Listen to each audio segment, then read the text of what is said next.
സത്യം പറഞ്ഞാൽ ഇങ്ങനൊരു വീഡിയോ കൊണ്ടാണ് ഞാൻ ചാനൽ സ്റ്റാർട്ട് ചെയ്യുന്നതെന്ന് ഒരിക്കലും വിചാരിച്ചിട്ടില്ല. കാരണം ഇങ്ങനെ മനസ്സിങ്ങനെ ഇങ്ങനെ വിങ്ങി പൊട്ടുന്നൊരവസ്ഥയിലിരുന്നിട്ടാണ് ഞാൻ നിങ്ങളോട് ഇങ്ങനെ സംസാരിക്കാൻ പോകുന്നത്. കാരണം ഇപ്പോഴത്തെ എൻ്റെ ഒരു സിറ്റുവേഷൻ എന്ന് വെച്ചാൽ എൻ്റെ കല്യാണത്തിന് കൃത്യം 1 മാസമേ ഉള്ളൂ. അതായത് ഓഗസ്റ്റ് 6-ാം തീയതിയാണ് എൻ്റെ കല്യാണം. അപ്പം ഞാൻ കല്യാണം കഴിക്കാൻ പോകുന്നത് ഒരു 7 വർഷത്തെ പ്രണയത്തിന് ശേഷമാണ് ഇപ്പം കല്യാണത്തിലേക്ക് വന്നേക്കുന്നത്. അപ്പം കല്യാണം കഴിക്കാൻ പോകുന്നതും ഞാൻ സ്നേഹിച്ച വ്യക്തിയെ തന്നെയാണ്. അപ്പം നിങ്ങൾ വിചാരിക്കും പിന്നെന്താ പ്രശ്നം, ഹാപ്പി ആവേണ്ട സമയമല്ലേ എന്ന് വിചാരിക്കും. അവിടെയാണ് പ്രശ്നങ്ങൾ എന്ന് പറയുന്നത്. ഇപ്പം നമുക്കൊരാളെ വെളിയിൽ നിന്ന് കാണുമ്പോൾ ഒരിക്കലും എന്തൊക്കെ പ്രശ്നങ്ങളാണ് എന്തൊക്കെ സങ്കടങ്ങളാണ് ഒരാൾക്കുള്ളതെന്ന് നമുക്ക് ആരെയും മനസ്സിലാക്കാൻ പറ്റത്തില്ല എന്നുള്ളത് സത്യമാണ്. അപ്പം ഇത്രയും നാൾ ഒരു സമയം വരെ വലിയ പ്രശ്നങ്ങളൊന്നും തന്നെ ഇല്ലാതെയാണ് ഇങ്ങനെ പൊയ്ക്കൊണ്ടിരുന്നത്. അപ്പം ഇനി കല്യാണത്തിന് 1 മാസമേ ഉള്ളൂ. അപ്പോൾ ഞാൻ അനുഭവിക്കുന്ന കുറേ കാര്യങ്ങളുണ്ട്. അപ്പോൾ എനിക്ക് അത് നിങ്ങളോടൊക്കെ ഒന്ന് ഷെയർ ചെയ്യണം. അപ്പോൾ എൻ്റെ ലൈഫിലെ ഒരു പാർട്ട് തന്നെയാണിത്, അല്ലേ? കറക്റ്റ് അല്ലേ? അപ്പോൾ അതൊരു ഇങ്ങനെ ഒരു ഡയറിയുടെ പേജ് പോലെ കൊണ്ടുപോകണം. അതുകൊണ്ടാണ് ഞാനിപ്പോൾ നമ്മുടെ ഈ ചാനലിന് ബ്ലെസീനാസ് ഡയറി എന്ന് പേരിട്ടേക്കുന്നത്. കാരണം ഇതെല്ലാം എൻ്റെ ജീവിതത്തിലെ പച്ചയായ ഓരോ പേജുകളാണ് എന്ന് തന്നെ പറയാം. ഇതിലൊരു എഡിറ്റിംഗ് ഇല്ല, ഇതിലൊരു കള്ളത്തരം ഇല്ല, ഒന്നും മറയില്ല. അങ്ങനെയാണ് ഞാൻ ഈ കാര്യങ്ങൾ നിങ്ങളോട് പറയാൻ ഉദ്ദേശിക്കുന്നത്. കാരണം ഈ ഒരു അവസ്ഥ അനുഭവിക്കുന്ന കുറച്ച് പേരെങ്കിലും ഉണ്ടായിരിക്കുമെന്ന് എനിക്ക് തോന്നുക. ഇപ്പം എന്നെ പുറമേന്ന് കണ്ട ഇപ്പം ഈ വീഡിയോ കാണുമ്പോൾ പോലും നിങ്ങൾക്ക് തോന്നില്ല ഞാനൊരു എത്രത്തോളം സ്ട്രഗിൾ ചെയ്യുന്നുണ്ട് എന്ന് നിങ്ങൾക്ക് മനസ്സിലാവത്തില്ല. കറക്റ്റ് അല്ലേ?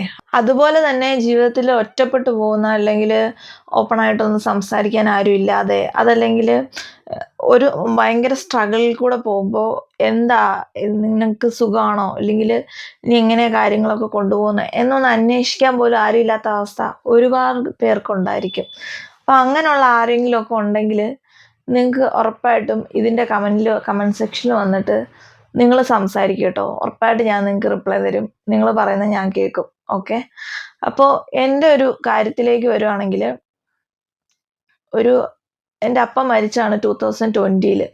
അപ്പോൾ അത് അപ്പം മരിക്കാന്ന് പറയുമ്പോൾ ഒരു മകളെന്ന് ഞാൻ പ്രത്യേകിച്ച് പറയുന്നത് അപ്പനുമായിട്ട് ഭയങ്കര സ്നേഹവും അപ്പൻ്റെ ഭയങ്കര കെയറിങ്ങും കരുതലും ഒക്കെ അനുഭവിച്ചു പോന്നിരുന്ന ഒരു മോളെന്നുള്ള രീതിയിലാണ് ഞാൻ പറയുന്നത്. എനിക്ക് അമ്മയേക്കാൾ കൂടുതൽ അപ്പൻ്റെ ഒരു തണല്, അപ്പൻ്റെ ഒരു സപ്പോർട്ട് എന്ന് പറയുന്നത് കുറച്ചും കൂടെ ഇമ്പോർട്ടൻ്റ് ആയിട്ട് ഉണ്ടായിരുന്ന ഒരാളായിരുന്നു ഞാൻ. അപ്പം അമ്മയുടെ സപ്പോർട്ടിന് നില അമ്മ എന്നെ നന്നായിട്ട് വളർത്തി. അമ്മയും കഷ്ടപ്പെട്ട് അപ്പനും കഷ്ടപ്പെട്ട് ഒരുപോലെ വളർത്തിയതാണ്. പക്ഷെ അപ്പൻ അങ്ങ് പോയി കഴിഞ്ഞപ്പോൾ ഞാനാകെ ഒറ്റപ്പെട്ടു പോയൊരവസ്ഥയായിരുന്നു എനിക്ക്. എൻ്റെ വീട്ടിലുള്ളത് അപ്പൻ, അമ്മ, 2 ആങ്ങളമാരായിരുന്നു. അപ്പൻ 2020 കോവിഡിൻ്റെ സമയത്തായിരുന്നു അപ്പം മരിച്ചങ്ങ് പോയി. അപ്പം അത് വല്ലാതെ എന്നെ അങ്ങ് ഇല്ലാണ്ടാക്കി കളഞ്ഞു. വലിയ സാമ്പത്തിക സ്ഥിതി ഒന്നും ഉള്ള വീട്ടിലെ അല്ലായിരുന്നു നമ്മൾ. അത്യാവശ്യം നോർമലായിട്ട് കുറേ കടങ്ങളും കാര്യങ്ങളൊക്കെ ആയിട്ട് പോയിക്കൊണ്ടിരുന്നൊരു വീട്ടിലായിരുന്നു. അങ്ങനെ കടമൊക്കെ കയറി ഞങ്ങളുടെ സ്ഥലമൊക്കെ വിൽക്കേണ്ടി വന്നു. അങ്ങനെ സ്ഥലവും വീടൊക്കെ വിറ്റ് വാടക വീട്ടിൽ താമസിച്ചുകൊണ്ടിരുന്ന സമയത്താണ് ഈ കോവിഡും കാര്യങ്ങളൊക്കെ വരുന്നത്. അപ്പം വേറൊരു വാടക വീട്ടിലേക്ക് മാറാൻ പോകുന്ന സമയത്താണ് കോവിഡ് ഉണ്ടായിരുന്ന ഒരാൾ വീട്ടിൽ വരികയും അങ്ങനെ എൻ്റെ അപ്പന് കോവിഡ് വന്ന് അപ്പം മരിക്കുകയും ചെയ്യുന്നത്. അപ്പം ഓർത്തോണം അങ്ങനെ ഒരു സിറ്റുവേഷൻ എന്ന് പറയുമ്പോൾ അമ്മ ഹൗസ് വൈഫാണ്, നോർമലായിട്ടൊരാളാണ്. അപ്പോൾ എൻ്റെ ആങ്ങളമാർ 2 പേരെന്ന് വെച്ചാൽ മൂത്തൊരാളുണ്ട്, ഇളയാള് അന്ന് തീരെ ചെറുതെന്ന് പറഞ്ഞാൽ അവന് ഒരു 10-20 വയസ്സേ കാണുള്ളൂ അന്ന് അപ്പം മരിക്കുന്ന സമയത്ത്. എനിക്കൊരു 23 വയസ്സ് കാണും. പിന്നെ മൂത്തയാളുണ്ട്, ആള് കല്യാണമൊക്കെ കഴിഞ്ഞ് സ്വന്തം കാര്യങ്ങളുമായിട്ട് പോകുന്നു. അപ്പം ഇങ്ങനൊരു രീതിയിലാണ് ഉണ്ടായിരുന്നത്. അപ്പോൾ ഞാനിവിടെ ജോലി ചെയ്യുന്നത് ചെന്നൈയിലാണ്. വലിയ ശമ്പളമുള്ള ജോലിയൊന്നുമല്ല, വളരെ തുച്ഛമായ ശമ്പളമുള്ള ജോലിയിലായിരുന്നു ഉണ്ടായിരുന്നത്. അപ്പം അങ്ങനെ മുന്നോട്ട് പോവുകയാണ്. ഇപ്പോൾ കല്യാണത്തിൻ്റെ സമയമെന്ന് വന്നപ്പോൾ ശരിക്കും സ്ട്രഗിൾ ചെയ്യുക എന്ന് പറഞ്ഞാൽ ശരിക്കും സ്ട്രഗിൾ ചെയ്യുക. എന്താ പറഞ്ഞാൽ ഒരു അപ്പനില്ലാത്ത വീട് എന്നുള്ളതിൻ്റെ ഇതിനു മുൻപേ ഞാൻ അറിയുന്നുണ്ടായിരുന്നു, നന്നായിട്ട് അപ്പനില്ലാത്ത ആ ഒരു മിസ്സിങ് അറിയുന്നുണ്ടായിരുന്നു. പക്ഷെ കല്യാണം എന്നൊക്കെ വന്നു കഴിയുമ്പോൾ ആരൊക്കെ ഉണ്ടെന്ന് പറഞ്ഞാലും, ഇപ്പോൾ ഫാമിലി ഉണ്ട്, നമ്മുടെ കസിൻസ് ഉണ്ട് എന്നൊക്കെ പറഞ്ഞാലും നമുക്കൊരാവശ്യം വരുമ്പോൾ നമ്മളെ ഉണ്ടാവുള്ളൂ. ഇല്ലെങ്കിൽ അപ്പനുണ്ടെങ്കിൽ എനിക്ക് ആ ബുദ്ധിമുട്ടൊന്നും അറിയേണ്ടതില്ലായിരുന്നു. ഇപ്പം അപ്പനില്ല. ഇപ്പം ഫിനാൻഷ്യലി ആണെങ്കിലും ഒരു കല്യാണം എന്ന് പറയുമ്പോൾ കുറേ കാര്യങ്ങളുണ്ട്. പ്രത്യേകിച്ച് ഞങ്ങളുടെ ലവ് മാരേജ് ആണ്. അപ്പോൾ അതിലെന്ന് പറയുമ്പോൾ നമ്മൾ ഇപ്പം ഈ ഒരു ചെറിയൊരു ജോലി, ചെറിയൊരു സാലറി ആയിട്ട് വരുമ്പോൾ ഇപ്പോൾ എന്ന് വെച്ചിട്ടുണ്ടെങ്കിൽ ഭയങ്കരമായിട്ട് ഞാൻ സ്ട്രഗിൾ ചെയ്യുക. ആ ഒരു ഫിനാൻഷ്യൽ ഇപ്പോൾ ഉള്ള നീഡ് കൂട്ടിമുട്ടിക്കാൻ വേണ്ടിയിട്ട് ഞാൻ എത്ര സ്ട്രഗിൾ ചെയ്തിട്ടും അതിലേക്ക് എത്താനും എനിക്ക് പറ്റുന്നില്ല. അതെല്ലാം പോട്ടെ, മാനസികമായിട്ടൊരു സപ്പോർട്ട് തരാനായിട്ട് ആരും തന്നെ ഇല്ലെന്ന് പറയാം. അപ്പോൾ അങ്ങനെ ഒരു സിറ്റുവേഷനിലാണ് ഇപ്പോൾ ഉള്ളത്.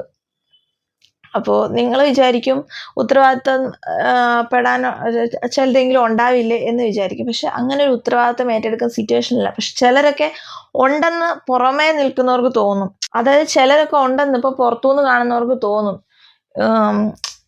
അപ്പം പോയാലും ഉത്തരവാദിത്വം ഏറ്റെടുത്ത് ചെയ്യാൻ, അല്ലെങ്കിൽ ഉത്തരവാദിത്തപ്പെട്ട സ്ഥാനത്ത് നിൽക്കാൻ ആൾക്കാരുണ്ടല്ലോ എന്ന്. പക്ഷെ അത് ഞാൻ ഇതിൽ കൂടുതൽ വ്യക്തമായിട്ട് പറയാൻ എന്നെ കൊണ്ട് പറ്റില്ല. പക്ഷെ അങ്ങനെ ഉത്തരവാദിത്തം കാണിക്കേണ്ട ചില ആളുകളൊന്നും ഒഴിഞ്ഞു നിൽക്കുകയാണ്. ചിലപ്പോൾ പൈസ തരണ്ടേന്ന് വിചാരിച്ചിട്ടായിരിക്കും, ചിലപ്പോൾ ഇതൊക്കെ കുറച്ചുകൂടെ വ്യക്തമായിട്ട് ഇപ്പം നിങ്ങളോട് എനിക്ക് പറയാൻ പറ്റില്ല, വഴിയെ ഞാൻ പറയുന്നതായിരിക്കും. അപ്പം അങ്ങനൊരു അവസ്ഥയിലാണ് ഉള്ളത്. അപ്പോൾ കഴിഞ്ഞ കുറച്ചിടെയായിട്ട് കല്യാണത്തിൻ്റെ കാര്യത്തിലേക്ക് വരുമ്പോൾ കുറച്ചൊരു ഞാനൊരു ജാക്കോബൈറ്റ് കല്യാണമാണ് ഞങ്ങളുടെ. അപ്പോൾ അതിൻ്റേതായിട്ടുള്ള കുറച്ച് ഗോൾഡ് കാര്യങ്ങളൊക്കെ വേണ്ടി വരും. അപ്പം ഇപ്പോഴത്തെ ഗോൾഡിൻ്റെ വിലയ്ക്ക് അതും നല്ലൊരു ബേർഡനാണ്. നോ ഗോൾഡ് വെഡ്ഡിങ് ഒക്കെ ആയിരുന്നു എൻ്റെ ഒരു മനസ്സിലുണ്ടായിരുന്നത്. പക്ഷെ അതൊന്നും നടക്കുന്ന ഒരു സിറ്റുവേഷൻ അല്ല കറൻ്റ്ലി ഉള്ളത്. അപ്പം അതൊരു സ്ട്രഗിളാണ്. അത് കൂടാതെ തന്നെ ഒരു കല്യാണം എന്ന് പറയുമ്പോൾ രണ്ട് ഫാമിലിയും തമ്മിലൊരു കണക്ഷൻ വേണം. ആ കണക്ഷൻ ബിൽഡ് ആകണമെങ്കിൽ എൻ്റെ സൈഡിൽ നിന്നും സംസാരിക്കാനും ഇല്ലെങ്കിൽ ഒരു ഉത്തരവാദിത്തം കാണിക്കാനും ഒരാൾ വേണം. അപ്പോൾ അവിടെ അപ്പനില്ല, വേറെ ആരും ആ ഉത്തരവാദിത്തം കാണിക്കാനില്ല എന്ന് വരുമ്പോൾ അത് ഫുൾ അവിടെ ഒരു ആളില്ല അവിടെ. അത് വലിയൊരു കുറവാണ്. ആ ഒരു ഒറ്റപ്പെടലാണ് ശരിക്കും പറഞ്ഞത്. അപ്പോൾ അങ്ങനെ വല്ലാതെ മനസ്സ് വിഷമിച്ചിരിക്കുന്ന ഒരു സമയത്താണ്, ആ ഒരു സ്റ്റേജിലൂടെയാണ് ഇപ്പോൾ പൊയ്ക്കൊണ്ടിരിക്കുന്നത്. കൂടാതെ ഇപ്പോൾ ഒരു ചെറിയൊരു ഹെൽത്ത് ഇഷ്യൂസും ഉണ്ട്.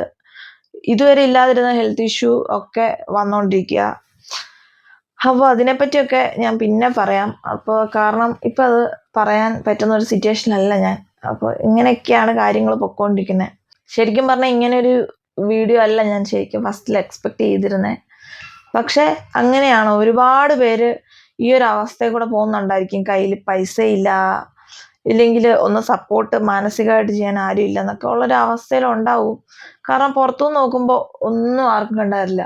ഇപ്പം ഞാൻ കയ്യിൽ പൈസ ഇല്ലെന്ന് പറയുമ്പോൾ ചിലർ വിചാരിക്കും നീ സ്വർണ്ണമാലയല്ലേ ഇട്ടേക്കുന്നതെന്ന്. ഈ സ്വർണ്ണമാല ഞാൻ വാങ്ങിച്ചത് ഈ ചെന്നൈ വന്ന് ചെറിയ ശമ്പളത്തിന് ജോലി ചെയ്തിട്ട് ഗോൾഡിൻ്റെ പ്ലാൻ ഇല്ലേ, ഗോൾഡ് പ്ലാൻ, ഓരോ മാസം കുറച്ച് കുറച്ച് പൈസ 5000 വെച്ചൊക്കെ അടയ്ക്കുന്ന പ്ലാന്, അതിൽ ചേർന്ന് മാസങ്ങൾ, ഒരു വർഷത്തിൽ കൂടുതലെടുത്ത്, ഒരു വർഷമൊന്നുമല്ല അതിൽ കൂടുതലെടുത്ത് അങ്ങനെ വാങ്ങിച്ചെടുത്താണ് ഇതൊക്കെ. അല്ലാതെ ഒരു സാധനവും ഇപ്പോൾ വീട്ടുകാർ തന്നിട്ടോ അല്ലെങ്കിൽ അങ്ങനെയൊന്നും ഇല്ല. അപ്പം അങ്ങനെ സ്ട്രഗിൾ ചെയ്ത് വരുന്നവർക്കെന്ന് പറഞ്ഞാൽ ലൈഫിൽ എന്തെങ്കിലും നല്ലതൊന്നും വരുമായിരിക്കും എന്നൊരു പ്രതീക്ഷ ഉണ്ടെങ്കിലും ആ സ്ട്രഗ്ലിങ് പീരീഡ് ഭയങ്കര സങ്കടമാണ് മനസ്സിന്. അപ്പം അങ്ങനെ ഒരു സ്റ്റേജിൽ കൂടെയാണ് പൊയ്ക്കൊണ്ടിരിക്കുന്നത്. ഇപ്പോൾ ഒരു മാസമേ വെഡ്ഡിങ്ങിനുള്ളൂ എന്ന് പറയുമ്പോൾ എനിക്ക് എൻ്റെ അപ്പൻ്റെ കുറവ് അവിടെ ഭയങ്കരമായിട്ട് അറിയാൻ പറ്റുന്നുണ്ട്. അപ്പോൾ അത് എങ്ങനെ പറഞ്ഞ് മനസ്സിലാക്കണമെന്ന് എനിക്കറിയത്തില്ല. പേരൻസ്, അപ്പനും അമ്മയും ജീവിച്ചിരിക്കുന്ന മക്കളാണ് നിങ്ങളെങ്കിൽ, നിങ്ങളെ സ്നേഹിക്കുന്ന പേരൻസ് ആണ് നിങ്ങൾക്കുള്ളതെങ്കിൽ അത് നിങ്ങൾ മാക്സിമം എൻജോയ് ചെയ്യണം. അതുപോലെ തന്നെ അവരെ ഒന്നുകൊണ്ട് സങ്കടപ്പെടുത്താതെ അവരുള്ള സമയം നിങ്ങൾ അടിച്ചു പൊളിക്കുക. കാരണം അവരില്ലാത്തൊരു സമയം നിങ്ങൾ വല്ലാതെ കഷ്ടപ്പെടും. അതാണ്. ഇപ്പം നിങ്ങൾക്ക് ആരൊക്കെ ഉണ്ടെന്ന് പറഞ്ഞോട്ടെ, നിങ്ങൾക്ക് നിങ്ങളുടെ അമ്മാവനുണ്ട്, അല്ലെങ്കിൽ നിങ്ങളുടെ അപ്പൻ്റെ അനിയന്മാരുണ്ട്, അല്ലെങ്കിൽ അപ്പൻ്റെ പെങ്ങന്മാരുണ്ട്, അല്ലെങ്കിൽ അമ്മയുടെ ചേച്ചിമാർ, ചേട്ടന്മാർ, ആരൊക്കെ ഉണ്ടെങ്കിലും നമ്മുടെ പേരൻസ് ഇല്ലെങ്കിൽ അതത്രേ ഉള്ളൂ. ഇപ്പം എന്നെ സംബന്ധിച്ചിടത്തോളം ഇപ്പം എൻ്റെ അപ്പൻ ഉണ്ടായിരുന്നെങ്കിൽ എനിക്ക് സ്ട്രഗിൾ ഒന്നും അറിയേണ്ടതില്ലായിരുന്നു. കാരണം എൻ്റെ അപ്പൻ്റെ കയ്യിൽ 10 പൈസ ഇല്ലെങ്കിലും എന്നെ വിഷമിക്കാൻ അപ്പൻ സമ്മതിക്കത്തില്ല. ഞാൻ വിഷമിക്കാൻ അല്ലെങ്കിൽ ഞാൻ ഇല്ലാത്തൊരു സിറ്റുവേഷനിൽ ഇരിക്കാൻ അപ്പൻ വിടത്തില്ല. അപ്പം അതെനിക്കറിയാം. പക്ഷെ ഇപ്പം അതില്ല. അതുപോലെ തന്നെ ഇങ്ങനെയാണ് സിറ്റുവേഷൻ. ഇപ്പം എനിക്കിനി 1 മാസമേ ഉള്ളൂ കല്യാണത്തിന്. ആ 1 മാസത്തിനുള്ളിൽ ചെയ്യേണ്ട ഒരുപാട് കാര്യങ്ങളുണ്ട്. ഉണ്ടാക്കേണ്ട വലിയ എമൗണ്ട് ഉണ്ട്. എല്ലാ കാര്യങ്ങളും ഉണ്ട്. അപ്പോൾ ഇങ്ങനെയാണ് സിറ്റുവേഷൻ എന്ന് പറയുന്നത്.